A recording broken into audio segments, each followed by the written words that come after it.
Hello everyone, welcome back. Today we're going to be asking the question, where are the 1.5 to 15 variable scopes? Okay, so 1.5 to 15, it's not an LPVO, right, because it doesn't go all the way down to a 1 power. So I'm going to call it an MPVO, right, medium power variable optic, okay? So this has come up more than once in the comments of videos I have done, where I have said that, yeah, ideally I would like an LPVO that goes from 1 power all the way up to 15 power. Okay, the best I can get right now is a 1 to 10 from Primary Arms. Adable, as far as I can tell, is the only company that has a 1 to 12 out there. I didn't jump in on that because I really wasn't completely sold on the reticle design. I do like the combat reticles of Primary Arms. And I don't get paid by Primary Arms. It's just I keep going back to them because not even because of the hardware, but because of the software, because of the combat reticles. Okay, so as I was saying in a number of videos I've done, I'm saying, hey, give us a 1 to 15 already. And I understand it's hard. There's lots of engineering and physics involved. I think that eventually we'll get there. Okay. But I mean, if Adable's already doing a 1 to 12, I don't think 1 to 15 is like impossible. Okay. Now people say, hey, when you zoom in, you get like a really super tight eye box, but that's fine because if you got a first focal plane scope, you can just zoom back. Okay. So I've got this 1 to 10 over here, right? First focal plane.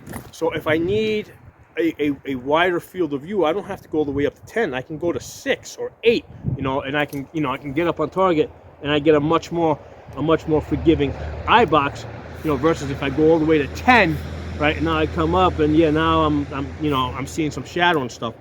So the nice thing, because it's a first focal plane scope, the subtensions, right? The range estimating, the bullet drop, it's going to be true in all magnification. So I already discussed that in the last video, and one of the comments, one of my viewers made a comment that, hey, check out the March 1.5 to 15, and I think the same person may have mentioned that in the past, and I had already looked into it, and I went and I took another look at it. So here's the thing: this March 1.5 to 15 is $2,600. Okay, $2,600, and it's something. I got a pretty generous budget. Okay, but yeah, that's even a little out of reach for me because here's the thing: it's not. See, to me, like all guns and all scopes, they're all disposable, right? It doesn't make like I can't see a gun being usable, right, in a combat type of situation, if under certain circumstances you're not okay with like just leaving it behind and like grabbing a lighter rifle and getting at it. Okay, so to me, every gun to some extent has to be disposable, right? And that's the reason why I prefer lots of cheap guns and lots of cheap scopes, so that first of all, they're disposable. Second of all, I can, if I have lots of them in an SHTF type of situation, I can arm lots of people, right? Because if you have 10 people with cheaper guns and cheaper scopes, they're probably going to be more effective than me by myself with a really expensive gun with a really expensive scope on that. Okay. So yeah, there's quantity has a quality all of its own. Okay, so I'm going to tell you guys my thoughts on this March 1.5 to 15. Okay, so the first thing I'm thinking of, okay, let's see, and I actually did a video on this in the past, where I've dialed up the scope to 1.5 power. Okay. And I'm doing some moving and shooting, and I'm seeing it. Is it good enough, right? How close is it to being a 1 power?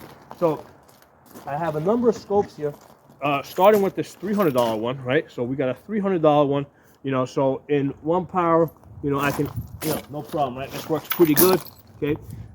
So if I move this up to 1.5, right? Halfway between the 1 and 2, okay? And so here's the thing with this. If I'm here, I see the target and I come up on the target, I'm usually okay, okay? The problem that I run into is if I do a target transition. So if I'm here and then I go there and then I come back there and I come back there, that's where I start slowing down a little bit. Now, this gets amplified when I switch over to my left eye, right? And I do the same thing. I'm there, I go there, I go there. Now I'm even slower, okay? Being on the left side, because I do lots of work on my left side, because for one thing, it's first of all, you want to be good on your left side as well. But secondly, it gets you out of your comfort zone. It's a little bit of a stress inducer. So that's how I test things out. I do that with all optics. I shoot them on my left side. So if I go to 1 power, right? I go to 1 power here. I come up on my left side, go to there. Yeah, you know, on my left side, the target transitions, no problem on my left side, okay? But go up to 1.5. Yeah, halfway 1.5. Okay, there, yeah, now, yeah, that's, the distortion is really being amplified on my left side. If I'm on my right side, not so bad. It's still there. I'm able to adjust a little bit faster. But on my left side, yeah, it's amplified, okay? So, the reason why I got all these guns out is because you might say, hey, that's a $300 scope there. Okay, let's go to the $1,500 one, right? $1,500 one. So this is the Primary Arms PLX 1-8 compact. So the nice thing about this is they actually give you a setting here of 1.5. All right, so they actually give you a setting over there. So when I did the video, I think it was last summer, I was actually testing this out specifically in this situation. Now, again, if I'm here, right, on my strong side, and I see the target, and I come up, yeah, no problem, and I'm like right on it, no problem, okay? The problem becomes is when you go there, and you go there, and you go there, okay, I'm like, you know, then you go there, okay? So that's where it starts getting a little distorted, which again is amplified when I'm on my left side. I'm not doing the target transitions.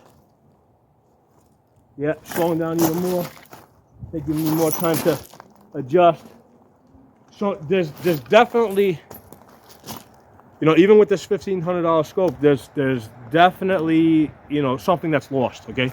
You're not going to be as fast in 1.5 as you are in 1 power. So with this, if I go to 1 power now on my left side, boom, yeah, boom, right there. Boom, yeah, no problem. Yeah, no problem. No problem. No problem. All right, so we got $1,500 scope here. And I got everything in between, okay? I got $500, I got like $800.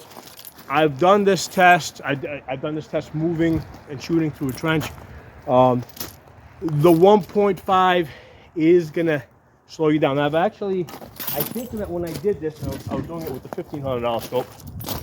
I tried going to like 1.1 or 1.2.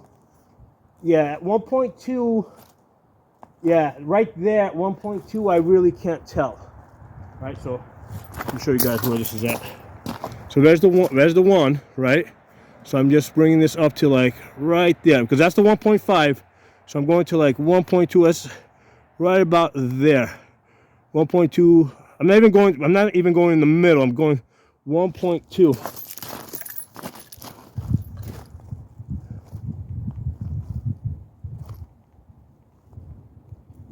I'm actually seeing a little bit more distortion because I'm actually halfway between the 1.5 and the 1.2. Let's go, sorry, between the 1.5 and the 1. Let's go a little bit more towards the 1. So now it's like a 1.2. So it's not on the 1, but it's a little bit off. Yeah, that's probably the point at where it's not an issue, right? So it can't be a 1.5 to 15. It would have to be like a 1.2 to 15 so that it will so that you can get to the point where even if you're under stress, moving and shooting in an unfamiliar scenario, right? Because it's one thing if you're like know where the targets are, and it's another thing if you're moving to an area where you don't know where the targets are. Okay, so this is how I have tested this, right? Again, I did the video last summer. Okay, so 1.5. If I'm on my left side, moving through an area that I don't know, yeah, 1.5. It's a little disorienting. The 1.2 I can get by. So going back to this concept, this mark 1.5 to 15. Now I have not tried that scope. I've seen video of it. I've seen the reticle. My feeling is, without having tried it like in person, here's the thing. It's not like I wouldn't buy it, right? But I'm not paying $2,600 for something that's gonna like not be as good as a 1-power. Okay, I mean that's too much money to spend for something that's just not gonna be perfect. Perfect in use here.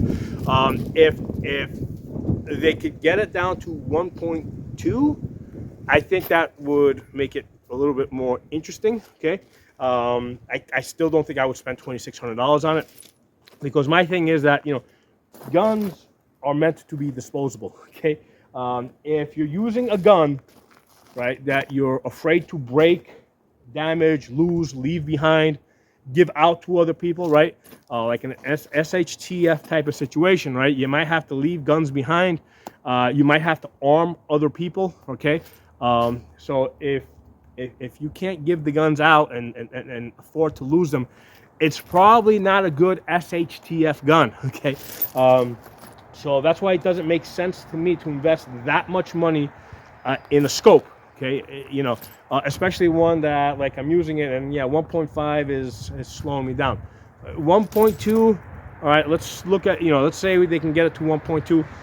The other issue I had with this, the Mark 1.5 to 15, is the reticle. The reticle is like, you look kind of like if you're looking at it like really fast, it just looks like a basic crosshair. I don't think that there's enough stuff to bring your eye to the center. Okay, so I think that like the primary arms, they use the thick outer post, right? When you're in 1-power, you see basically a duplex, and then they give you with this with the 1 to 10 first focal plane, they now give you an outer circle. Okay, so that guides you to the center, and then they give you an inner circle, right? So when you zoom up to your max magnification. So the reticle design that I see in this Mark 1.5 to 15, I don't think it's fully developed. That's a good way of putting it. If you guys should look at the reticle that the primary arms 1 to 10 by 24 GLX first focal plane. Look at the reticle that this scope has. I did a number of videos on this. This is a good reticle for first focal plane, 1 to 10 or plus scope that guides you to the center. Okay, so that's the other thing. I saw with this Mark 1.5 to 15. I don't think the reticle is fully developed. Okay, so on the one hand, the cost is so high that the gun can't be classified as disposable, right? So that means that it's not a good SHTF gun. The reticle is not fully developed, okay? And the magnification in that 1.5, it's if it was 1.2, maybe, okay? So what I would like, okay, because as far as I can see, they're the only company that has a 1.5 to 15. Okay, I would like Primary Arms to come up with a 1.2 to 15, and I want an SLX version. Okay, I mean, listen, I've got a GLX here and I got a PLX here, right? We got $800, we got $1,500 here. You know something? The reality is that these type of scopes, right, even though they're great and they're nice, they're going to be out of reach for most people. Okay, most people aren't going to be able to afford them. So you know, and again, if you're afraid to break it, to lose it, to give it away, to give it up, it's not practical for SHTF. So I like the Primary Arms SLX line, like this one right here, right? SLX, $500 scope. That's where we need to be, right? You know, I kind of like, you know, all these guns over here, with the exception of that one, that's a Ruger, but the other ones are Palmettos. I like Palmetto's attitude of they want to put as many guns out there, as many good, affordable guns out there into the hands as many people as possible, because ultimately that's how we protect the Second Amendment. We get as many people, bring as many people into our camp as possible, and we give as many Americans as possible a vested interest in protecting their Second Amendment rights. Okay, if the guns are so expensive and the scopes so expensive that not enough people can afford them, you know what? Not enough people are going to fight hard enough to, you know, protect the Second Amendment. Okay, so they have to be cheap enough so that it can get into the hands of everybody. Okay, now for me as a full-time gun instructor, okay, there's very few people that I'm probably because you know, I just got this $800 GLX scope. There's very few people that I'm ever going to actually put on this. Okay. And very few people, this $1,500 PLX, I've had people on it, but not too many, okay? You know, I gotta be working with people for a long time before I put them on a $1,500 scope. But the $500 ones, this SLX, yeah, sure. I mean, I train people. I mean, you can see all the scratches and all the, you know, stuff. You know, this is a level that I'm okay having other people use, because if it gets broken, whatever, lost, it's only a $500 scope, okay? $500 scope, $500 gun, you know, I'm in for $1,000 here. So those are my thoughts on this on this 1.5 to 15 concept. I like it. I would even like I said that, hey, I'd like a 1.2 to 15. Maybe that's not possible, right? Okay, 1.5 to 15, fine, but not at $2,600. Okay, you know, maybe max $700, $800, right? In the GLX, but preferably $500 SLX. Okay, that's where I think Primary Arms needs to go with this. Now, I know that Primary Arms has a 2.5 to 10. Okay, and my thing is like, because I just got this GLX one. Why would I get a 2.5 to 10 when I can get a 1 to 10? Okay.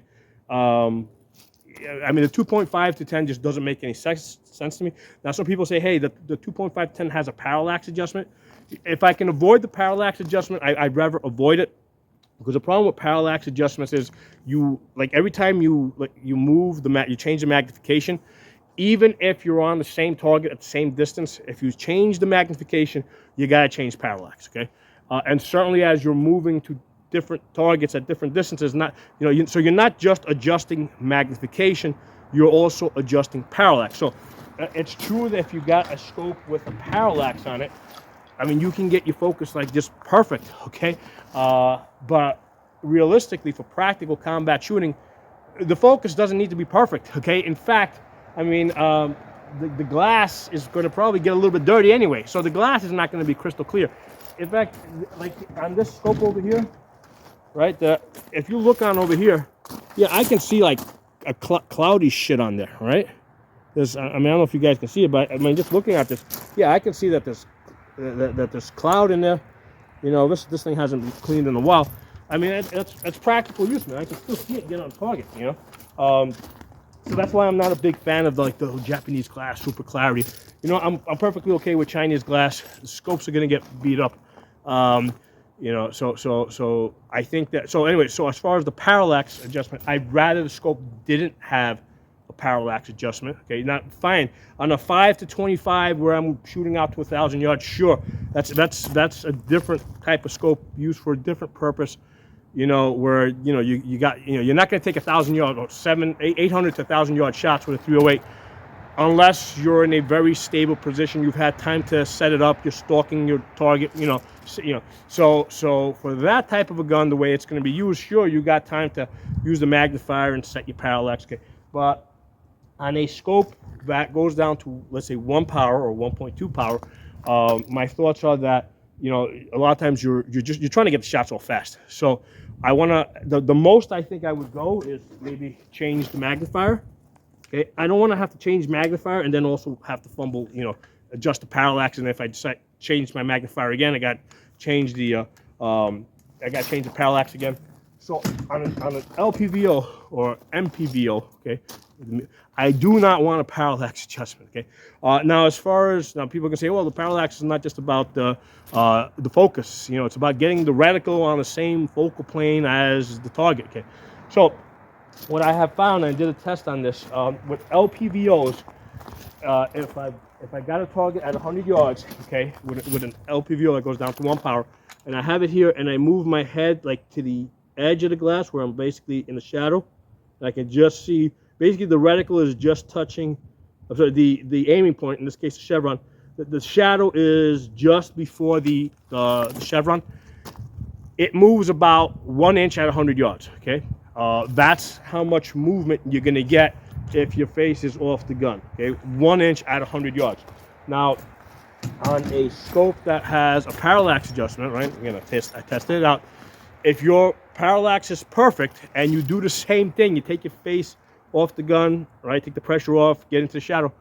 You're also going to be off 1 inch at 100 yards. Okay. Now, on the scopes with the parallax, if you take the scope out of parallax, right, and now you take your face off the off the gun so that you're in the shadows, right?